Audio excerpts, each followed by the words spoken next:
Estamos iniciando o nosso programa O que diz Kardec. O nosso programa tem o objetivo de levar a você as informações da doutrina espírita, sempre baseadas nos livros fundamentais da doutrina, que são os de Allan Kardec. Como sempre conosco, nosso companheiro Milton Filipelli.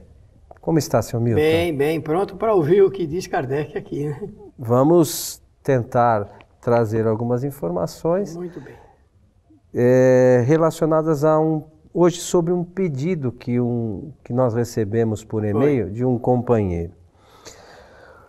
Meu amigo Milton, diz o e-mail seguinte: o espírito escolhe as suas provas antes de reencarnar.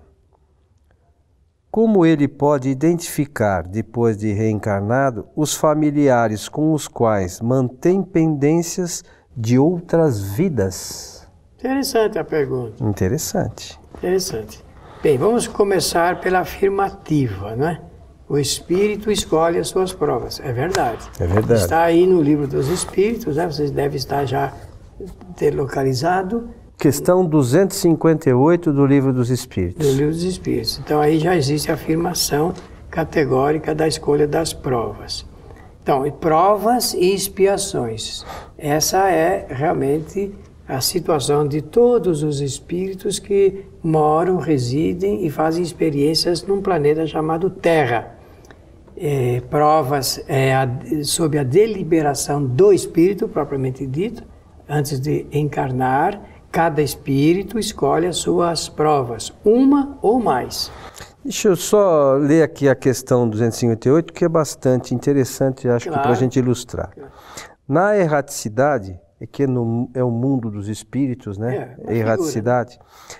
E antes de tomar nova existência corpórea, o espírito tem consciência e previsão do que lhe acontecerá durante a vida?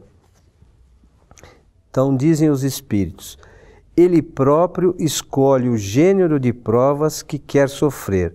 Nisto está o seu livre-arbítrio. E aí segue aí algumas questões. Mas é muito interessante. Então, usando desse direito, usando do seu livre-arbítrio, livre deliberação, o espírito escolhe uma ou mais provas para passar. Agora, por que um espírito escolhe as provas? O que é que está nessa lei fantástica do Criador? O espírito escolhe provas para ele medir o grau do seu adiantamento espiritual. Cada espírito faz esta reflexão. Todos os espíritos que pertencem à humanidade da Terra fazem essa reflexão posterior sobre aquilo que ele pode ou não pode passar, aquilo que ele já ultrapassou e é capaz de passar. Então, para medir o grau do seu adiantamento, ele escolhe uma ou mais provas. As provas são ao arbítrio do espírito. Elas podem ser fáceis ou difíceis de passar. Ele tem todo o direito. Se são fáceis, com facilidade ele passará. E se forem muito difíceis, que não estão ainda na própria capacidade de resistência do espírito, ele com certeza vai encontrar uma resistência muito grande em relação a elas. E ele pode desistir. Ele pode dizer, agora eu cheguei no máximo da minha suportação, então eu não tenho condições de passar por essa prova agora. Deixa eu transferi-la por uma outra ocasião. Veja outro momento, né? Que beleza da lei é esta. Que o espírito, então, ele percebendo que ele não é capaz de passar pela prova que ele escolheu, ele pode outorgar para uma outra ocasião. Então, aí na sequência desta mesma pergunta ainda do Livro dos Espíritos, Kardec faz a seguinte indagação: então não é Deus quem lhe impõe as tribulações da vida como um castigo? E a resposta: nada acontece sem a permissão de Deus, desde que foi Ele quem estabeleceu todas as leis que regem o universo. Perguntas por que fez Ele tal lei ou não tal outra. Dando o espírito a liberdade de escolha, deixa-lhe inteira liberdade de seus atos e de suas consequências. Então a nossa vida não é dirigida por Deus. Nós temos que ter esse pensamento espírita sobre a vida. Nossa vida não é dirigida por Deus. Deus estabeleceu as leis e nós nos enquadramos a elas. Então nós estamos garantidos. O nosso êxito, a nossa vitória é definitiva. Ela com certeza vai ocorrer. Cedo ou tarde, né? É melhor falar assim, né? Ou agora ou depois. Depois, né? Mas depende só da ação, da boa vontade, da intenção, das providências que cada um toma. Então eu falei a respeito das provas e dizer que expiação significa efeito, consequência. No catolicismo ela tem uma conotação de punição, de penalidade, de castigo de Deus. Mas quando não existe castigo de Deus no Espiritismo, então a interpretação é de que expiação deve ser entendida como consequência. Consequência do quê?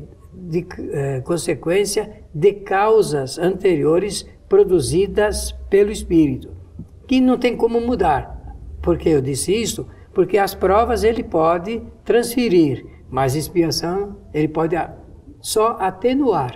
Mas tem que enfrentar. Mas, como consequência, vai passar. É aí que essa linguagem católica do Livro dos Espíritos fala sobre castigo, penalidade, imposição de Deus e tudo mais. Então, quando aqui, voltando à pergunta deste nosso companheiro, como ele pode identificar, depois de reencarnado, os familiares com os quais mantém pendências de outras vidas? Então, aqui é uma questão, né? Que ele que escolheu, ou então, ou são provas ou são expiações. Por vezes, essas pendências decorrem de expiações. Decorre de expiações, com certeza. E pode ser de provas também. Provas também. Pode ser de provas também. Vamos, então, para facilitar o entendimento, dizer o seguinte: todos os familiares, ou melhor dizendo, todos os espíritos de um núcleo familiar mantêm entre si pendências morais do passado. Pronto, isso é uma afirmação categórica do Espiritismo. Também pode ocorrer entre os espíritos de um núcleo familiar escolherem um núcleo familiar para aqueles que estão mais avançados ajudar aqueles que ainda estão mais atrasados. Moralmente falando, é isso, nisso só que eu quero insistir, moralmente falando. Então vem como estacas que seguram até, na linguagem popular, as pontas de todas as adversidades, peripécias que os espíritos ali daquele núcleo encontram. Sempre tem um que é o mais firme, aquele que realmente parece que aglutina os demais, que ele é mais respeitado moralmente falando. Isso é importante para garantir o sucesso das experiências de uma família. Ô Milton, pensando nisso, nós temos uma série de dificuldades, né? Tem esses que são os sustentáculos, mas tem sempre aqueles também que são os problemas, né? Mas podemos até dizer os obsessores. Os obsessores. E existe mesmo obsessores dentro de uma mesma família? Sim, tanto pode ser o filho com relação à mãe, com relação ao pai, com relação aos irmãos, como a mãe em relação ao filho, o pai em relação ao filho. E pode acontecer um fato que tem se mostrado com certa constância hoje, da identificação de obsessores entre os parceiros, entre o próprio casal. Depois de algum tempo, se nota realmente, pela maneira do comportamento, de que existe uma ação obsessiva entre eles. Ora, então, é uma obsessão em intervivos, não é de espíritos desencarnados. Intervivos. E isso hoje, se nós formos analisar, com frequência. Eu acho que no passado as pessoas se continham mais, né? Levavam até essas relações com um pouco mais de respeito. Hoje, se a gente for analisar com calma, a gente vê que chegou-se casais aí depois de 30, 40 anos de casado, se separam. Como explicar, não é essa coisa? Uma relação com uma família bonita, acabam se separando, às vezes, com ofensas, com discórdia. Coisas até muito perigosas e extremamente difíceis, né, de suportar. Vejam a beleza do estudo espírita que nos promove a oportunidade de nós entendermos esse assunto e propormos a terapia espírita, porque existe a terapia espírita, o tratamento espírita para os casos da obsessão entre membros da família. Nós precisamos observar isso com insistência, Coelho. E as casas espíritas têm que estar preparadas para atender essas pessoas, orientar, né? Muito mais. Daqui para frente, muito mais. E por que você acha que daqui para frente muito mais? Porque nós estamos vivendo uma espécie de epidemia, se eu posso usar essa palavra, estou pedindo emprestado essa palavra da ciência, uma epidemia obsessiva.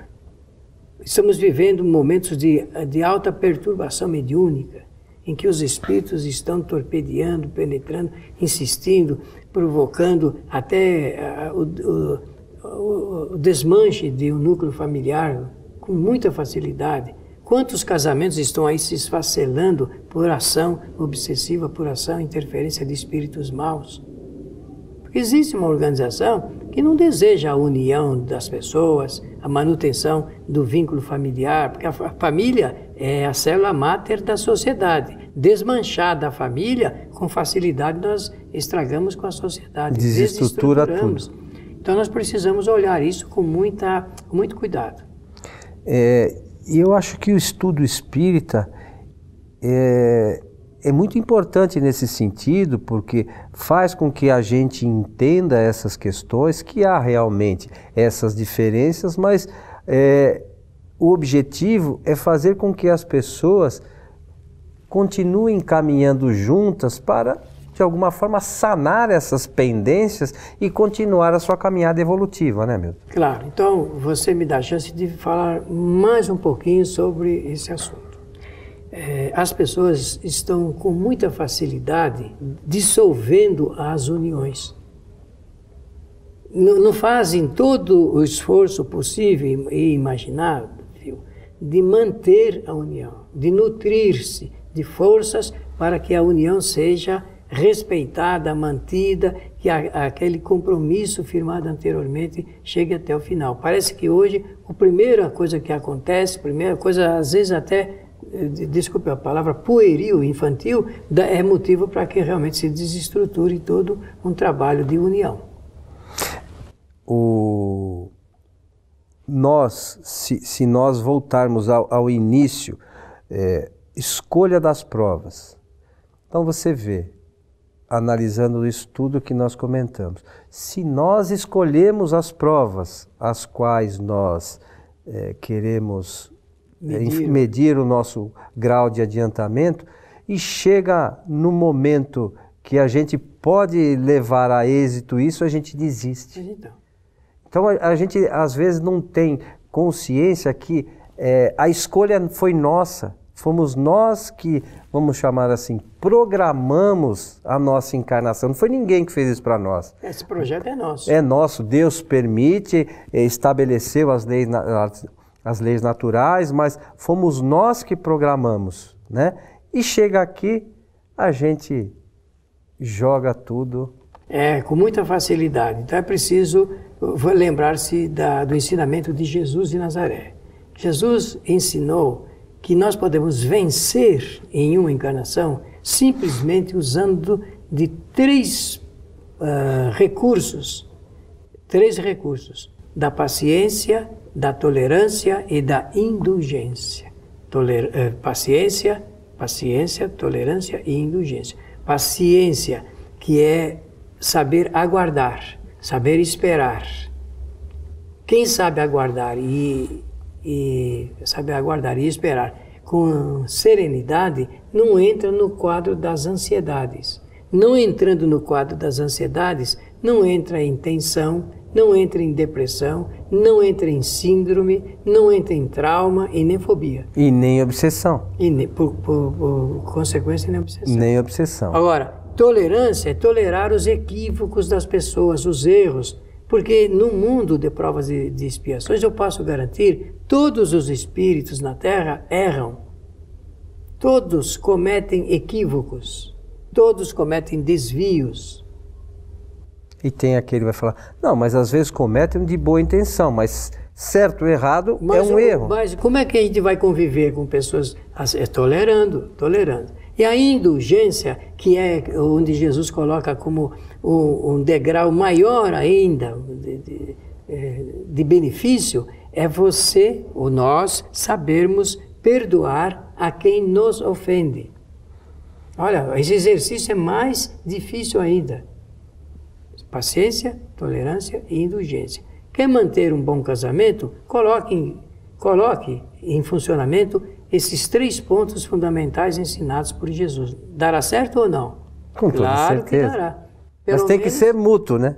Claro, mas é por isso que é preciso exercitar. É preciso exercitar, aprender a exercitar. Não ter medo, porque as pessoas têm medo de ser tolerantes, indulgentes, de usar da docilidade, né, com as pessoas. E nós vivemos num mundo em que todos precisam de todos. No nosso site www.kardec.tv, os nossos amigos poderão encontrar alguns seminários sobre virtudes. E entre elas nós temos seminários falando sobre indulgência, sobre tolerância, sobre paciência. E é bom para as pessoas poderem, né, é ótimo, trabalharem essas virtudes, né, que vão aprimorando o seu espírito, né, Milton? Vamos aliar a isto o outro...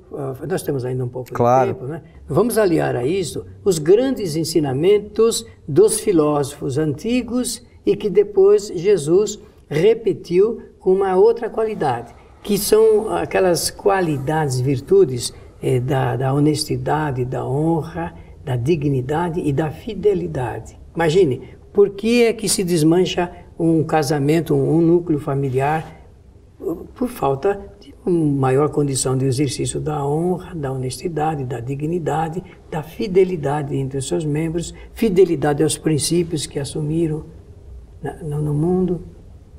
Que está dentro das escolhas, das provas, né, meu? Volta novamente às escolhas das provas, que fomos nós. Mas eu escolhi... Ninguém escolhe prova para errar, né? Exatamente. A prova é para medir o grau de adiantamento, saber se ele é capaz de suportar. A desconfiança, por exemplo, dentro de uma casa. Eu estou falando porque a pessoa aí fez um pedido de como ela pode identificar, depois de encarnado, os seres, né, e seus espíritos do seu núcleo familiar. A desconfiança entre os membros de uma família ou entre um casal poderá ou não trazer sérias consequências para a manutenção da união. Eu acho que sim, né? Com absoluta certeza, nós não podemos viver sob o império das desconfianças. Nós fragilizamos as pontas que unem ou que dão laços às uniões. Isso não quer dizer que todo mundo tenha que andar de braço dado com o outro, mas tem que ter a tolerância, como você diz, né? Com as diferenças. Tem que conviver com a diferença, exatamente, claro, isso, né? É bonito na fase áurea do namoro e depois do casamento é que se vê que aquela fase áurea, ela passa, dourada, não é? Do encantamento, ela passa e depois vem a realidade, a dura realidade da convivência. É aí que nós somos absolutamente testados. Então, fazer aquela lembrança. As pessoas precisam entender, embora o mundo pense o contrário, e muita gente faça discursos ao contrário, seria melhor não namorarmos para casar, mas casar para namorar para sempre. É algo a se pensar, né? Esse é o ideal. Meu amigo Milton, estamos chegando ao final de mais esse programa. Nós queremos lembrar aqui aos nossos amigos que nós aqui fazemos alguns comentários relacionados às colocações dos espíritos, né, nos livros de Allan Kardec. Não temos tempo aqui de comentar cada detalhe de cada situação. É verdade. Aqueles que querem encontrar um embasamento maior sobre essas questões, sobre essa questão, por exemplo, da escolha das provas, você pode olhar aqui no Livro dos Espíritos a questão 258 e seguintes, e no livro O Evangelho segundo o Espiritismo, no capítulo 5, a partir do item 26, provas voluntárias, o verdadeiro silício. Muito bom. Né? Então, sobre essas questões todas que nós fizemos alguns comentários, você que está nos assistindo poderá ter um aprofundamento maior fazendo a leitura desses dois livros, né? Ambos de Allan Kardec. Aproveitem, porque realmente é uma leitura saudável para todos os espíritos. Meu amigo Milton, estamos chegando ao final de mais este programa O que diz Kardec. Muito obrigado pela atenção e um abraço fraterno a todos. Reiteramos aqui a nossa informação que este programa que você está vendo e os anteriores a eles podem ser vistos também no site nosso www.kardec.tv. Só isso, kardec.tv. Você vai assistir a esses programas e outros programas mais produzidos pela nossa Casa Espírita. A você que esteve conosco, um nosso abraço. Esperamos encontrá-lo em nosso próximo programa. Até lá.